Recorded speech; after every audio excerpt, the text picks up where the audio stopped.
Hey, good day everybody. Welcome back to our C++ text RPG series. Today we're going to be quickly creating something I call the typewriter. What is the typewriter? The typewriter is basically a text bubble that we can use to indicate or show dialogue between NPCs and the player. If the player obtains something, the text bubble could pop up on the screen stating that what they obtained. Also, if there's story, it could be used to display paragraphs to move the story forward. What does a typewriter need? What do we need in the typewriter? First thing we're going to need is the position. So this would be an XY position in the top left corner. We would also want to check to make sure the text bubble is within our window limits. A border. This would be the border that surrounds the text bubble. We would also want to make this an optional choice. If the user doesn't want to see a border, we could have that as a Boolean value where we can just say, no, don't show the border, and it won't draw.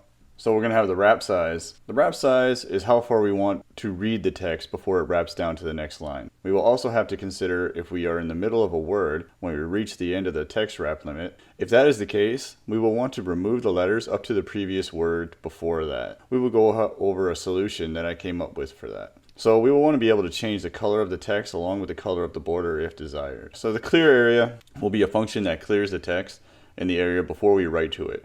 In order to get this to work properly, we'll have to create a text state.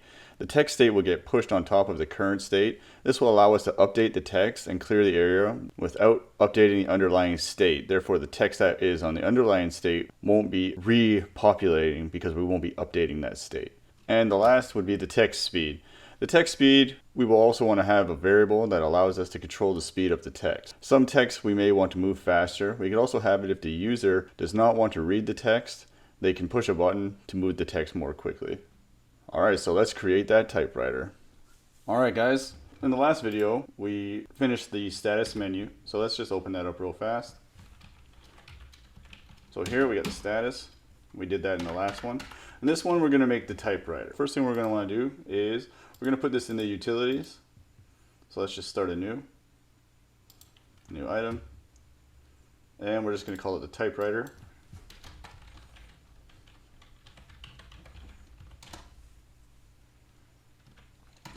So what's the typewriter going to need? We're going to need to have a string. We're going to need windows.h.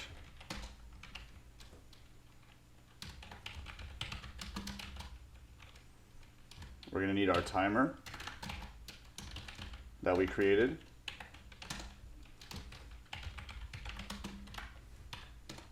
We're going to need a vector.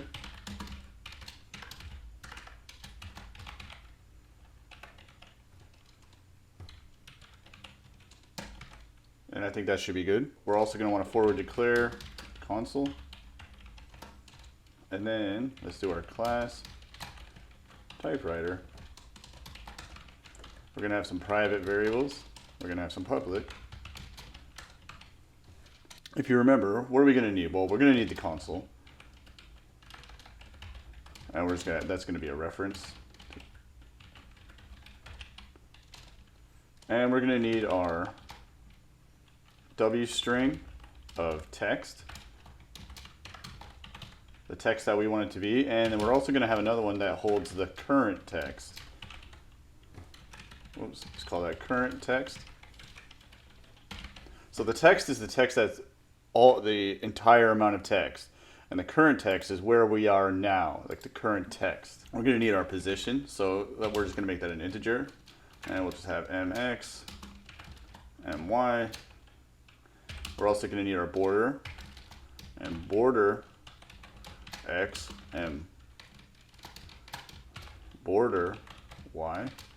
We're also going to need our border width, and border width, and our border height, and border height. We're going to need our text speed. We're going to need our text wrap. Let's put this down to the next line. This one as well. Now you can make it it doesn't have to be integer. It could be size t, but we're just going to use int because it's easier to write. So text speed and text wrap.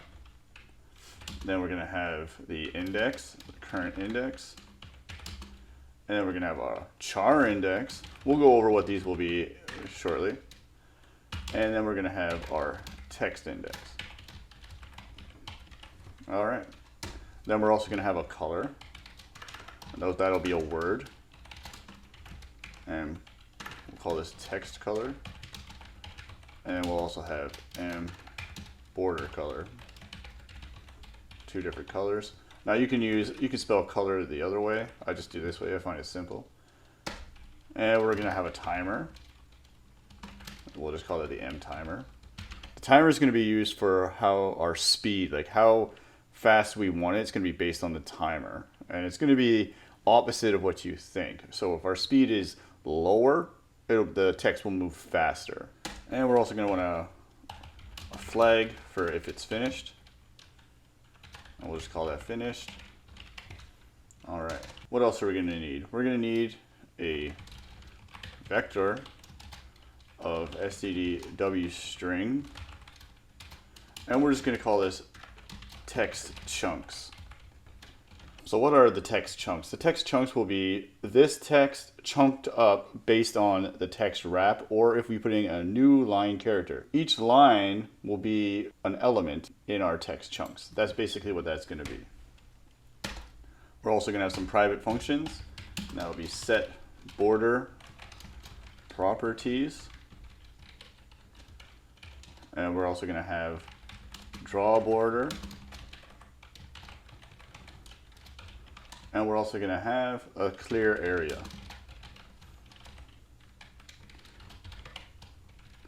Okay, so we're going to have our typewriter constructor. And we're going to have a destructor as well.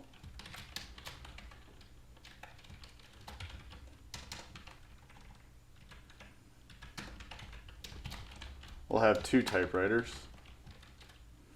Both of them are going to have the console that go in.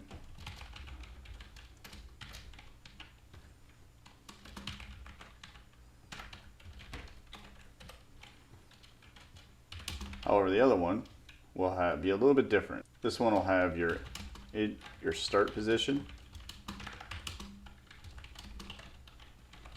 start X, start Y. It will have the text that goes in. Remember, that's a W string. It will have the text wrap. It will have the speed. It will have the text color. And we'll just have that be white by default. And we'll also have the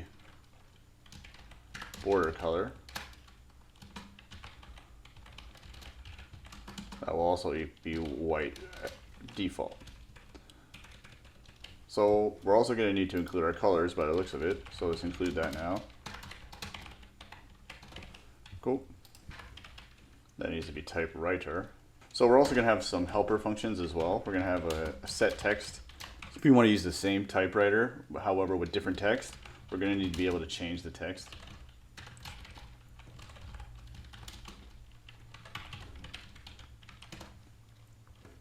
Then we're going to have the same for the border color, set border color. And this will take in a color. This can just be inline.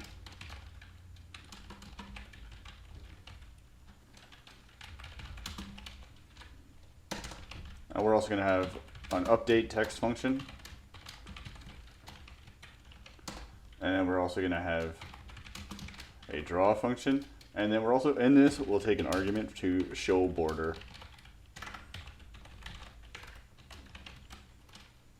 And it'll default to true actually. I was going to default it to false, but we'll default that to true. And let's do another inline, and const bool is finished. Const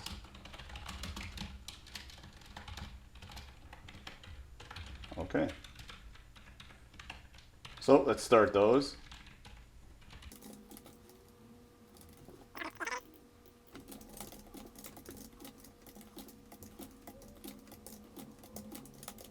Let's go over our constructors real fast. So this will be our default constructor. Now we still have to have the console set in, but we'll also just call the next.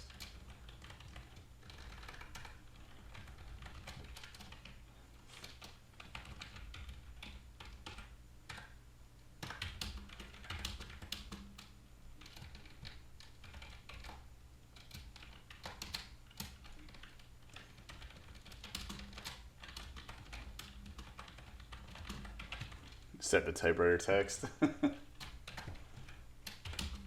And we'll just have text wrap of 50.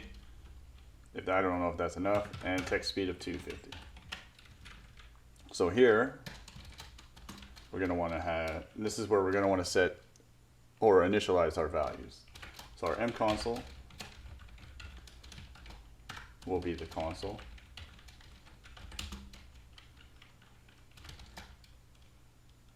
So our mx, well, which order did we do these in? So console text, all right, so text and current text.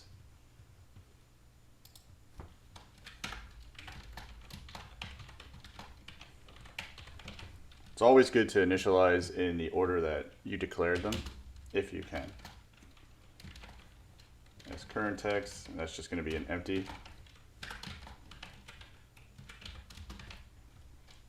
And then it is all these. You know what? We can just copy this all over.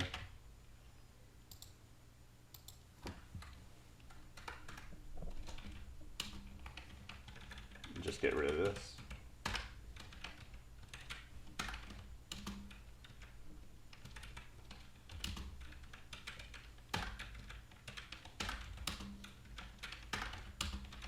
And we just got to initialize these now. So mx is start x, my is start y, border x, we'll just start that as 0, 0. Width and height will also be 0, 0. Get rid of this. Timer finish will be false.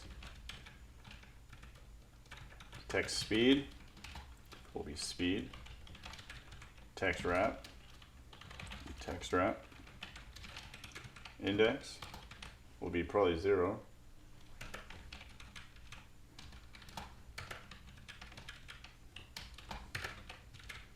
Text color, we're going to want to set those to color or to text color. Border color will also be border color.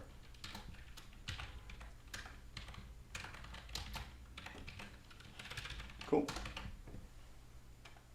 So what else are we going to want to do in our constructor? In our constructor, we're going to want to set the text. And so if not set text,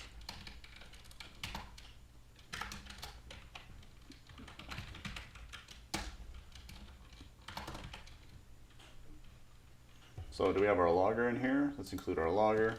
So we have to do some includes as well. Include our logger. We need our console.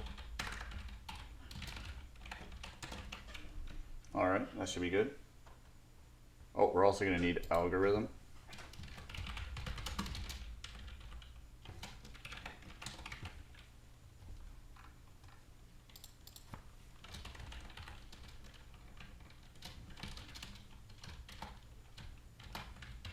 Fail to initialize text for the typewriter. We're just going to return out of this. We're also going to want to clear the area and then start the timer.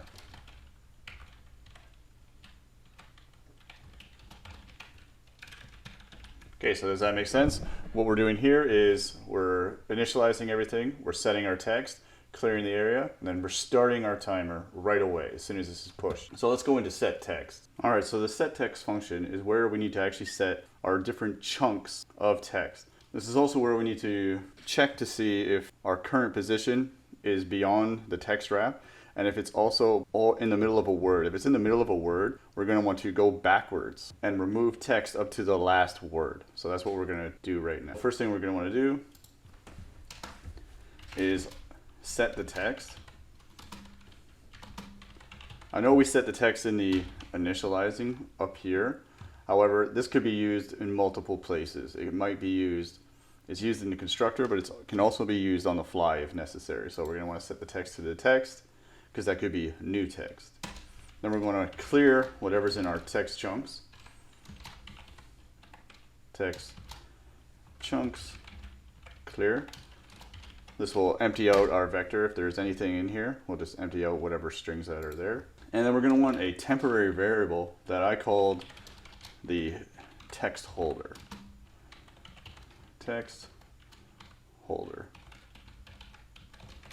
And this is just equal to an empty string at the moment. We can initialize it probably. I'm not sure if this is a better way to do it, but let's do that. What we want to do is go through our text. So for int I is equal to 0, I is less than text size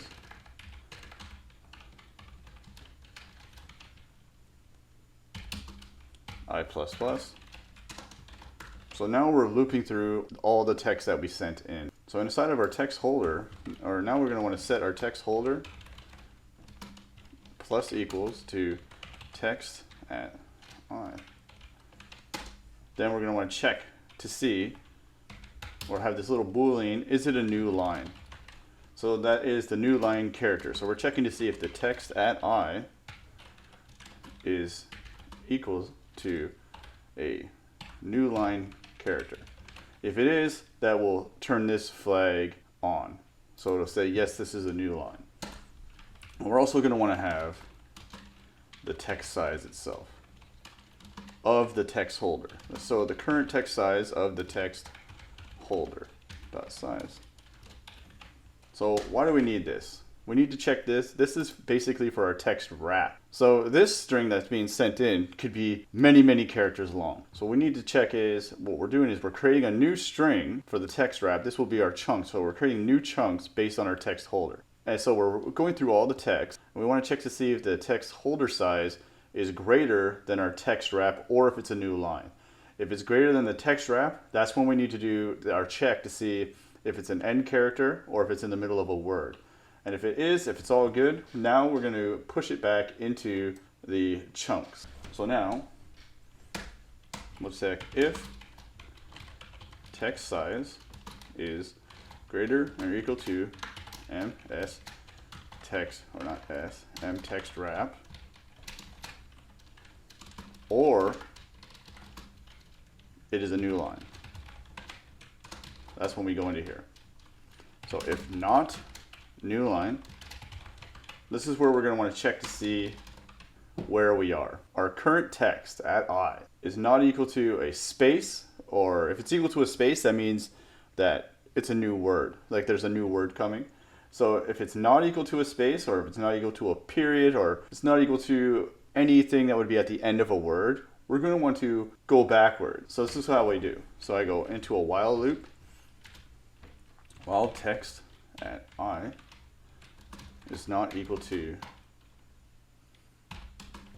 a space, and text at I is not equal to a period, or and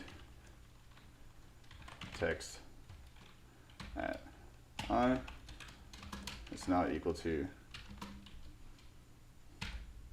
exclamation mark. We could probably put a little lambda function that checks if it's any of these things, but we'll just do it right here for now. And then text at I is not equal to a question mark, and text size is greater than 0. So what we want to do now is go I minus minus. So we're checking to see if, so we're minusing our I here, okay? So I minus minus will bring it back to the previous character. And then we're going to want to pop our text holder. Text holder dot pop back. So what we're doing is we're pushing in the character here. So if we're doing I minus minus, we're popping off the last one that was pushed in. and then checking to see what that is. And what that'll do is it'll keep checking and popping off until it gets to this, or one of these characters. And that's what it's trying to see. Now, we'll check to see if text size is greater than 0. We're going to want to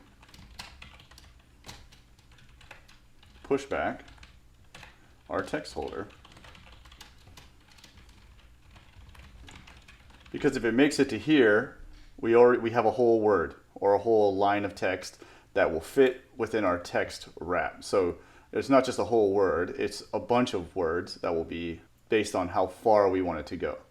And then we're also going to want to clear our text holder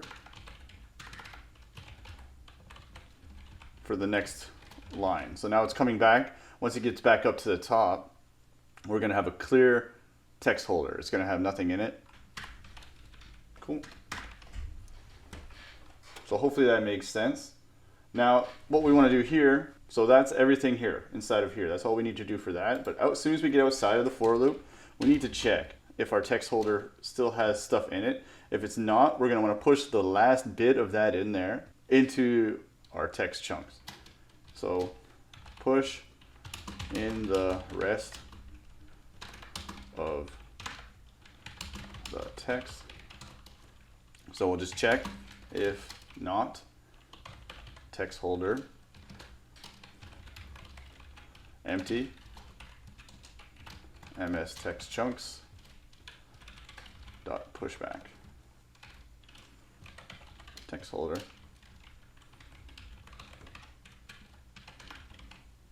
Right here we're clearing it. So if we don't come back into here after adding, so this only happens if we're greater to or equal to the text wrap. So if you're halfway in or you just have one word, it's not going to come in here unless it's a new line or greater than text wrap. So if it's completely done, we're completely done here, we need to check to see if we're empty. If our text holder is not empty, we're going to want to push it back into here. Okay, so now we're also want to check if not set border properties. And then we're going to have an error here as well.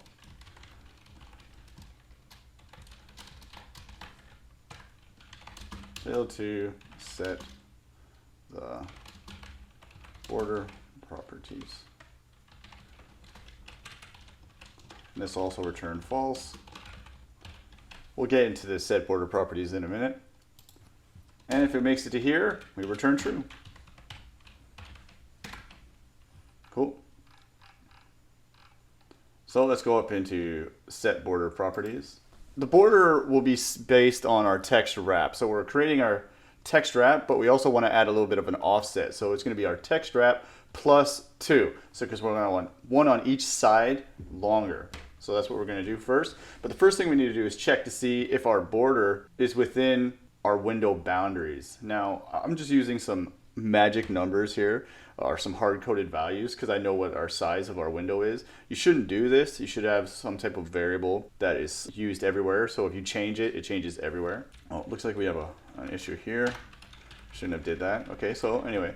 So what we want to do is check right now. So our border X, we want to go std clamp mx -2. And that could be 0 or 127. Now, that means if our mx is at 0, if we -2 from that, it will go to -2. Well, -2 is outside of our border. It's outside of our window. So we want to clamp it to 0. And then same with border y.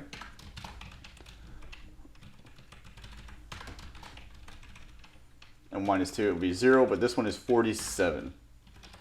Because these are what our values that we set them to at the beginning for our console window. Now, again, these are just magic numbers that we shouldn't have here. We should be receiving this from the console. We'll use this for now and change later on. So now our border width, well, that is set from our text wrap. So it's equal to our m text wrap plus 2, not equals 2, plus 2. So we have one on each side. So we'll have our text, and then our border will have one on each side. And our text height, or our border height, sorry. Well, our border height will be equal to our MS text chunks dot size plus 2. Okay, does that make sense here? So our border height will be based on our text chunks that we made here. So we're going to have a certain amount of chunks. Well, we want to have a top and a bottom, and our text will be in the center. So we need to have our text size, how many chunks we have, so how many lines of text we have, and then one on the top and one on the bottom. That's what we're going to need to do. So then let's check. We'll put a little check in here for M border height is less than or equal to 2, or M border width is less than or equal to 2. We'll have an error.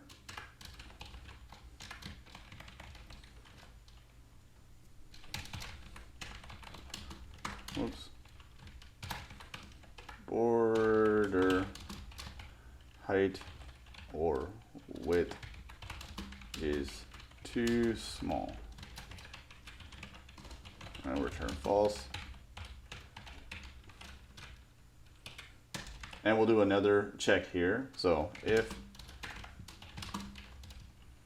M border X plus M text wrap plus 2, sorry, that's not spelled that way, is greater than 127. Again, that's our hard-coded value that we shouldn't have. Or M border Y,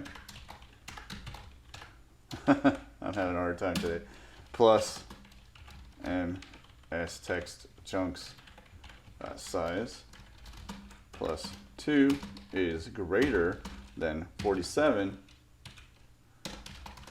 That's going to be an error as well.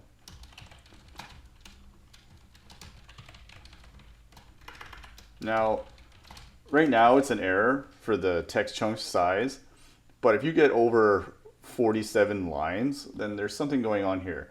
But we could have it where we have a cap to the size and then just scroll the text beyond that. But we'll look into that later.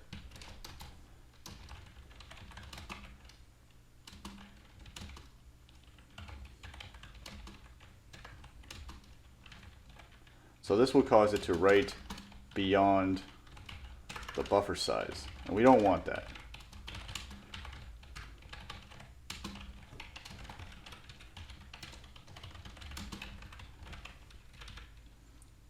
All right, and then if it makes it to here, we return true.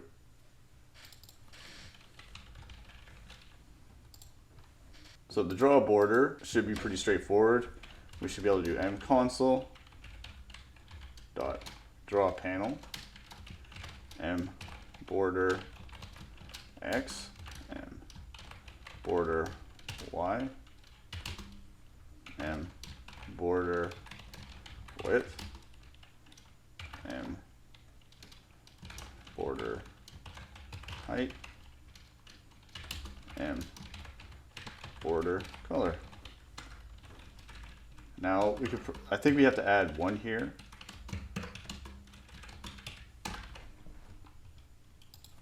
So the clear area, this is good to have. If we don't have our own state, like our own text state, we'll be updating both at the same time. So you'll be updating a game state or whatever state you're in, plus your text, and then you'll be fighting for that area. So the text will be written on both. So what we need to do after this is create a text state that we push on top. And when we clear this area, it'll clear the area. We don't want to clear the entire buffer though, because we still want the other text underneath. So we only want our area cleared. So we'll do that now. So for int I equals 0, I is less than or equal to M border height,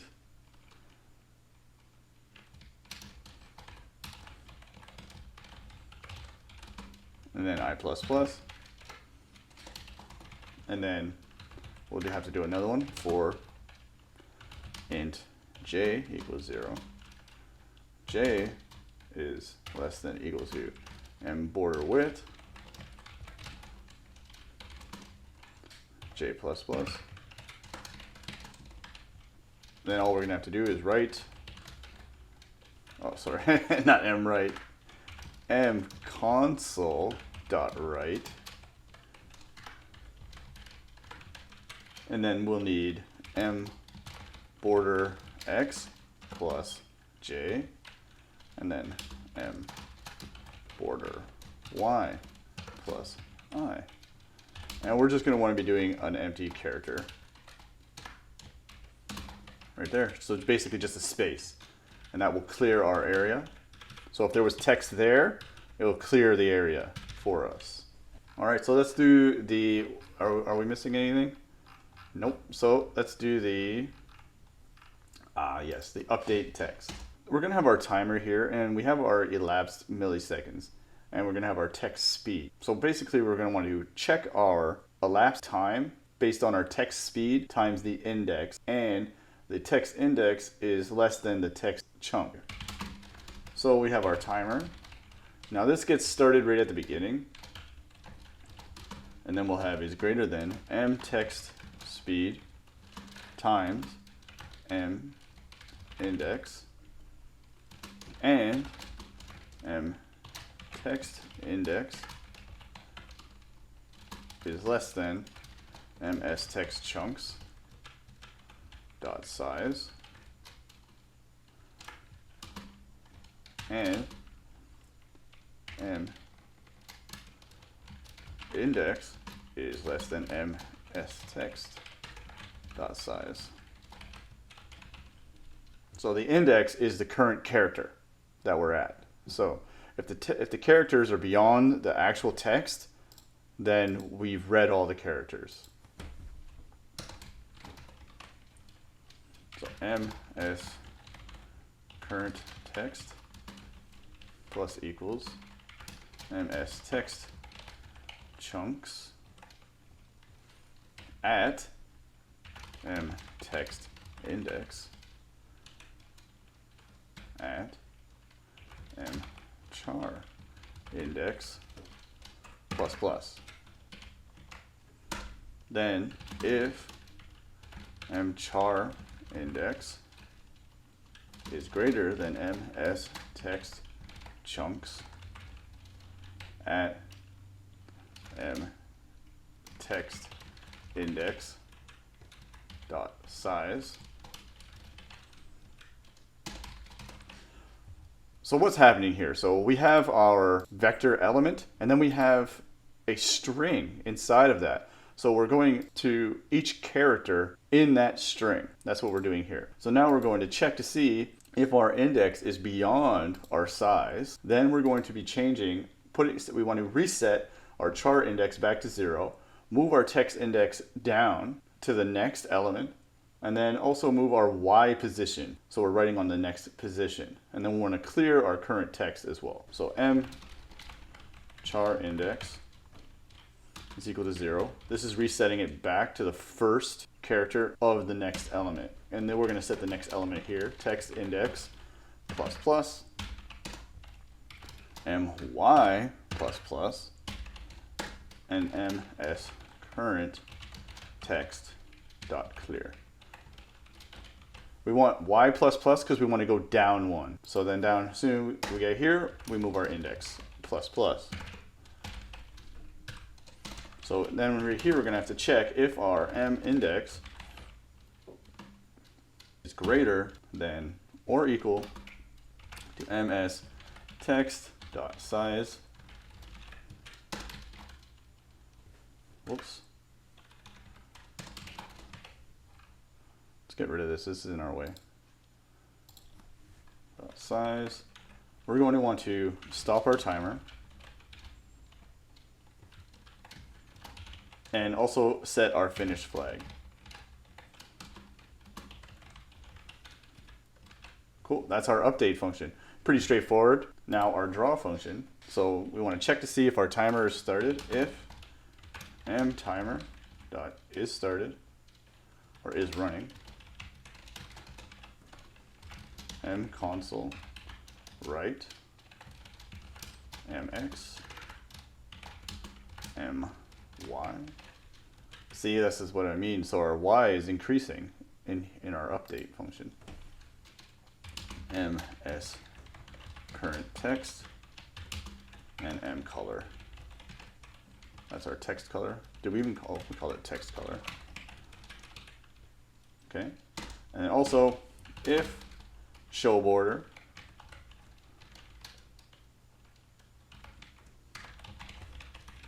let's put a little space in between these. Then we're just going to draw the border. Okay, so there's that. Now, so before we make our text state, we're just going to want to test this out to see how we are doing. Let's go to our states. Let's just go to our game state.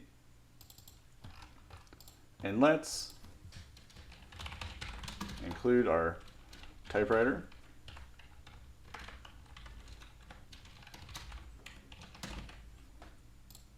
This is just for testing. So we're going to need a typewriter and typewriter. Go to our game state.cpp.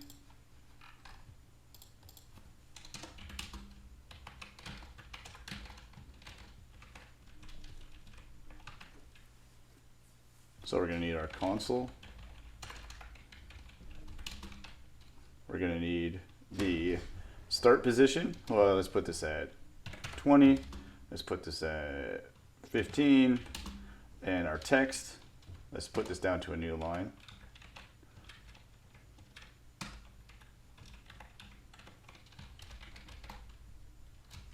Let's say this is the new text typewriter. We're going to want to try different things to make sure they work. So there's going to be a new line. The typewriter will be used for various dialogues within the game.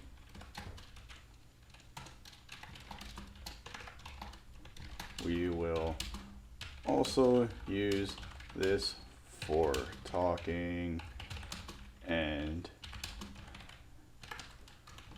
yada yada yada yada. Let's just put a few things in there. Cool. What else comes after? So our text wrap, let's put what's a good text wrap? 60 maybe. Text speed, let's do 100. And our text color, we'll leave that as white. And our border color, let's make that blue. Okay. So there's our typewriter, and we'll just do typewriter dot update text. And down here, typewriter draw. All right, let's see if that works.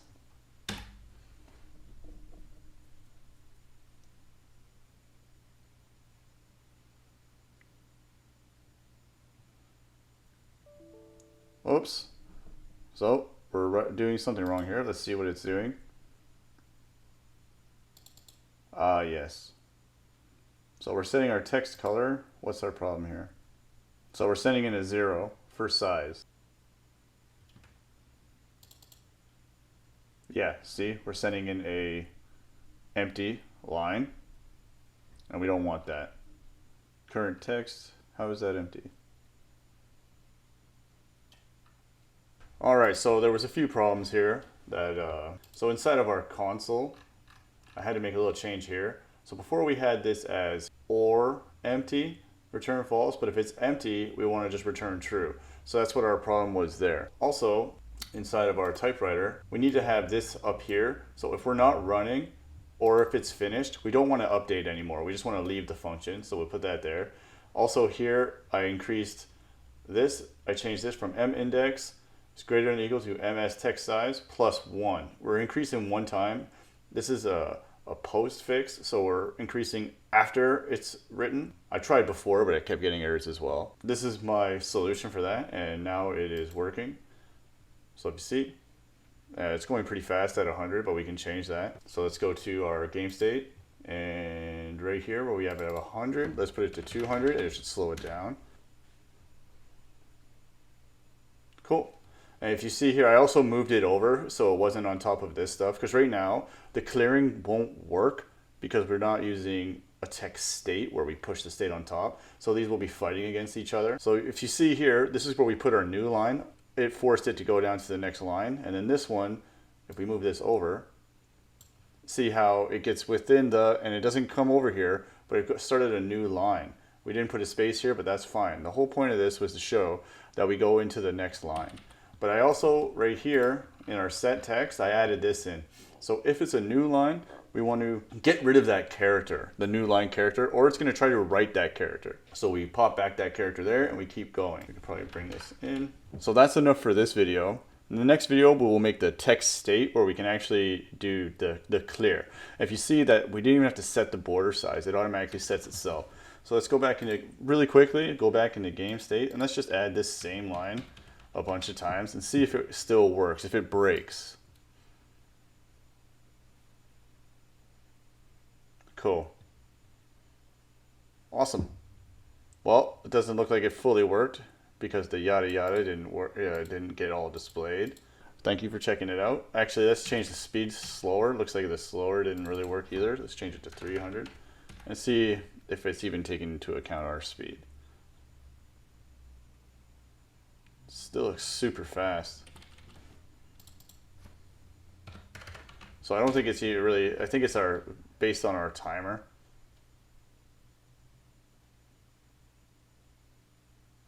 Alright guys, yeah, so I actually found the problem. I had a semicolon here, and if you caught that, good for you. I didn't see it at first, and I'm not sure why I even put it there, but it wasn't even really, so basically it was just doing this check, and this check didn't go into here.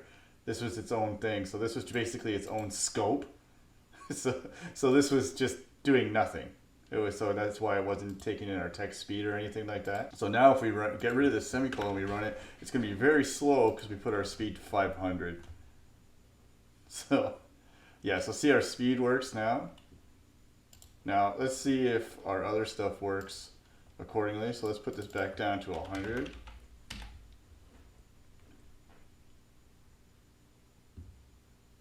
There, that's a nice speed. It's a bit slow, but that's all right. So let's stop it. I want it to go fast. I want to see if it has an issue at the end.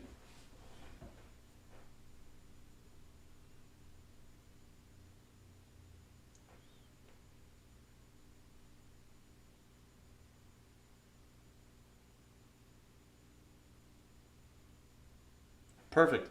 That's exactly what we want. Okay, so there's a few fixes in here. Take out that semicolon if you haven't already. I put this down here into its own else statement. So instead of just having the index each time, if this is true, we'll do this. If not, we'll do this, and that works. And then I change this back here. So everything will be put into make sure you check out the GitHub repo just in case I made a mistake in this video and you didn't catch it. Check out the GitHub repo. And alright, so that's the typewriter. That one was quite fun. I enjoyed doing that one. So in the next video, we're going to create the magic menu, or we're going to be starting it at least, and then we're going to create the magic class to go along with that. And we want to be able to control the magic that can be used in the field or if not. So if the magic can be used in the field, that is something you can be accessing in your menu. If it's a battle magic, you won't be able to access it. You'll be able to see it, but it'll be grayed out. That's the goal for this. What are some field magics that you can use? That would be like your cure, your heal, like heal poison or status ailments. And we're also going to want to have to be able to list the magic spells that the user has. So that's what we'll get into in the next video. Thanks for watching. Please like and subscribe. If you have any ideas on how to improve the videos, please leave a comment in the description. And I'll see you next time. Bye.